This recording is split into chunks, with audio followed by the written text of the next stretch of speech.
Hello everyone, मेरे इस YouTube channel में आपका बहुत बहुत स्वागत है। जैसा कि आप जानते हैं, कोई भी नया नोटिफिकेशन आता है मैं आपके सामने तुरंत लाने का प्रयास करता हूं।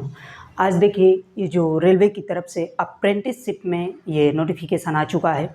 जो कैंडिडेट्स अप्रेंटिसशिप करना चाहते हैं तो उनके लिए बहुत अच्छा मौका आने वाला है, क्योंकि इसकी अप्लाई डेट भी शुरू हो चुकी है। देखिए, अप्रेंटिसशिप होता क्या है, इसका लाभ क्या है। बहुत से कैंडिडेट पूछते हैं कि इससे लाभ क्या होगा अप्रेंटिसशिप करने का। तो देखो, ये जो अप्रेंटिसशिप होता है, ये बेसिकली आपको एक रूप से ट्रेनिंग दी जाती है। जैसे आप कई ट्रेड्स होते हैं, आईआईटी होते हैं, नॉन आईआईटी वाले होते हैं, तो इसमें आपको ट्रेनिंग एज आपको करवाया जाता है 2 साल के लिए। 2 साल है, किसी में 3 साल भी है। तो जैसे मान लीजिए आपको अप्रेंटिसशिप में बुलाया जाएगा और 2-3 साल ट्रेनिंग के बाद आपको वहाँ से सर्टिफिकेट देकर भेज दिया जाता है। फिर जब वैकेंसी आती है तो आपको वही जो अप्रेंटिसशिप होता है आपको लगाना पड़ता है।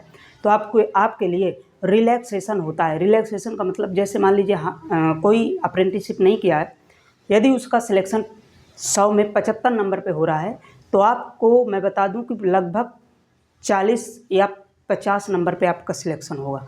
इतना ज़्यादा आपको आरक्षण मिल जाता है। ठीक है, तो ये अप्रेंटिसशिप बहुत अच्छी होती है। जो कैंडिडेट इसमें करना चाहते हैं उनके लिए बहुत अच्छा मौका है। ठीक है, तो चलिए इसके बारे में जानते हैं, इसको कब से अप्लाई डेट है और इसमें आप कैसे सिलेक्शन आपका हो सकता है, सब कुछ जानेंगे। और उसमें डॉक्यूमेंट क्या क्या लगने वाला है।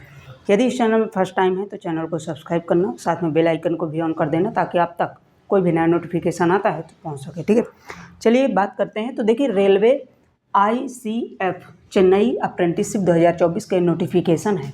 इसमें मैं आपको बता दूं कि इंटीग्रल कोच फैक्ट्री जो होती हैं, मतलब ये कहें कि जो जहाँ पे आपको कोच बनते हैं, बोगी या कोच जो आपके ट्रेन में होते हैं, वहीं पे फैक्ट्री के द्वारा अप्रेंटिसशिप निकाली गई है। ठीक है, तो ये इसका हेडक्वार्टर जो कि आपका चेन्नई में है, कई जगह हैं लेकिन ये चेन्नई से बेसिकली निकाली गई है। ठीक है, तो अप्रेंटिसशिप के लिए इसमें कई ट्रेड्स के लिए जो अप्लाई करेंगे उनके द्वारा ये जो है वहाँ पे अप्रेंटिस करवाई जाएगी। ठीक है, बात करते हैं अप्लाई डेट की। तो अप्लाई डेट इसमें रखी गई है 22/5/2024 तक। ठीक है, 22 मई से आप अप्लाई कर सकते हैं और लास्ट डेट है 21/6/2024 तक। मतलब ये कहें कि 21 तारीख तक आप लास्ट डेट है तो अप्लाई कर पाएंगे। ठीक है, अब देखो, ये 22 और 6 ये जो 21 के बीच है, लगभग 1 महीने का समय है। लेकिन आपको अप्लाई कब करना है, इसके लिए बहुत डाउट रहता है कि हम क्या डायरेक्ट अप्लाई कर दें, मतलब जैसे स्टार्ट होता है। लेकिन नहीं, मैं आपको बताऊं कि जैसे 22 तारीख से स्टार्ट हुआ है तो आप 2-3 दिन छोड़ दीजिए और लास्ट डेट के 2-3 दिन पहले आप अप्लाई कर दो, ताकि आप अप्लाई करना चाहते हो तो ईजिली तरीके से आपको कोई प्रॉब्लम्स ना हो। नहीं तो वरना कहीं साइड प्रॉब्लम होने लगती है, कहीं कुछ होने लगता है। ठीक है, तो ये इशू बहुत रेलवे में देखा जाता है।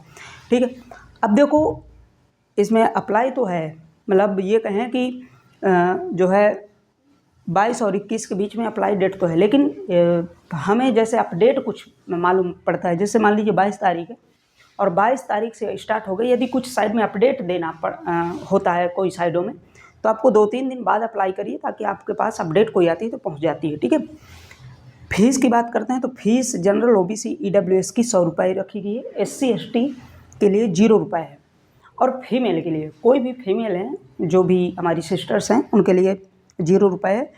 वो कोई भी कैटेगरी से आती हूँ, SC हूँ, SC ST हो, जनरल हो, OBC हो, EWS हो, कोई भी कैटेगरी है उनके लिए 0 रुपये फीस रखी गई है फीमेल के लिए। ठीक है, अब आती है बात एज लिमिट की।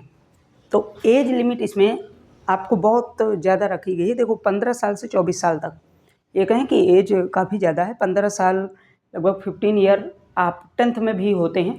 ठीक है, तो आप 15 साल हैं और 24 साल के बीच हैं तो आप अप्लाई कर पाएंगे, ये डेट इसमें रखी गई। अब एलिजिबिलिटी की बात करें, और साथ में इसमें एज लिमिट में रिलैक्सेशन भी है। ठीक है, ये याद रखेंगे, रिलैक्सेशन भी इसमें इंक्लूड है। आपके जो हमारे कॉन्स्टिट्यूशन में हमारा जो रिलैक्सेशन का प्रावधान है वो इसमें दिया गया है। ठीक है, OBC का 3 साल और OBC का 3 साल, जनरल और के लिए कोई प्रावधान होता ही नहीं। SC ST के लिए 5 साल होता है। ठीक है, तो इस प्रकार से इसमें रिलैक्सेशन है। एलिजिबिलिटी की बात करें तो 10th होना चाहिए या 10th के साथ आपको IIT होना चाहिए। लेकिन ये ट्रेड के हिसाब से है। जब आप नोटिफिकेशन में जाएंगे तो उसमें 10th के लिए अलग हैं और 10th प्लस IIT के लिए ये जो ITI किए हैं उनके लिए अलग दिया हुआ है, ठीक है। अब देखिए पोस्ट कौन सी है और कौन कौन इसमें कर सकता है और क्या इसमें पोस्ट आपको मिलेगी, मतलब जब आप अप्रेंटिसशिप करेंगे तो कौन सी पोस्ट आपको मिलेगी और पोस्टों में नंबर कितने हैं, एलिजिबिलिटी क्या है। तो देखो इसमें पोस्ट है ट्रेड अप्रेंटिस। कहा गया है कि ट्रेड अप्रेंटिस के हिसाब से आप कई ट्रेड्स हैं, जैसे ITI जो कैंडिडेट्स करते हैं उनको पता होगा कि ट्रेड्स 124 लगभग ट्रेड्स हैं।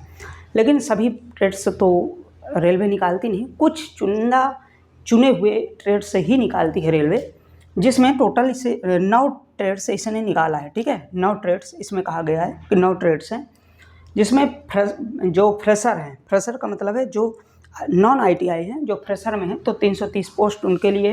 एलिजिबिलिटी आपको 10th होना चाहिए और साइंस में 50% मार्क्स आपके होना चाहिए, ठीक है। और आपके मतलब ये कहें कि जो ITI किए हैं, ठीक है, उनके लिए 680 पोस्ट हैं और उनकी एलिजिबिलिटी रखी गई है 10th प्लस ITI, ठीक है।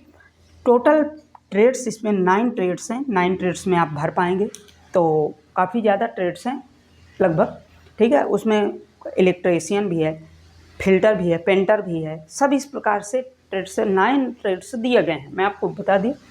अब देखो सबसे बड़ी बात आती है कि ये तो हमको मालूम हो गया कि हम सभी में लगभग एलिजिबल हैं, डेट ऑफ बर्थ हमारी भी है और हमारा 10th भी है और हम मार्क्स भी अडॉप्ट किए हैं 50%। लेकिन सिलेक्शन प्रोसेस कैसे होगा, सिलेक्शन प्रोसेस की जब बात आती है तो सिलेक्शन प्रोसेस में आपको बता दूं कि अभी जो नोटिफिकेशन में कहा गया है मेरिट बेस्ड पे होगा। मेरिट बेस्ड पे जो आप 10th में मार्क अडॉप्ट किए होंगे उसके बेस पे आपका सिलेक्शन होगा, मेरिट बनेगी, या जो 10th और ITI किए होंगे उनके लिए 10th और ITI मिलाकर मेरिट तैयार की जाएगी, इसके बेस पे आपका सिलेक्शन होगा, ठीक है।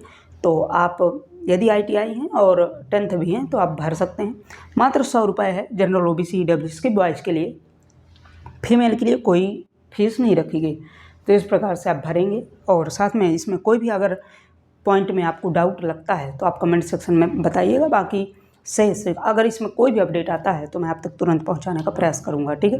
तो इस प्रकार से मैं हमेशा अपडेट इसी चैनल में लाता हूं। कोई भी नया अपडेट आता है या कोई भी नया नोटिफिकेशन आता है तो इसी चैनल में आपको मिलते हैं। तो चलिए मिलते हैं नेक्स्ट अपडेट के साथ। तो इसके साथ जैसे भी कोई नया नोटिफिकेशन है मैं आप तक तुरंत पहुँचाऊँगा, ठीक है। चलिए मिलते हैं नेक्स्ट अपडेट पे, तब तक के लिए bye bye, okay, thank you so much.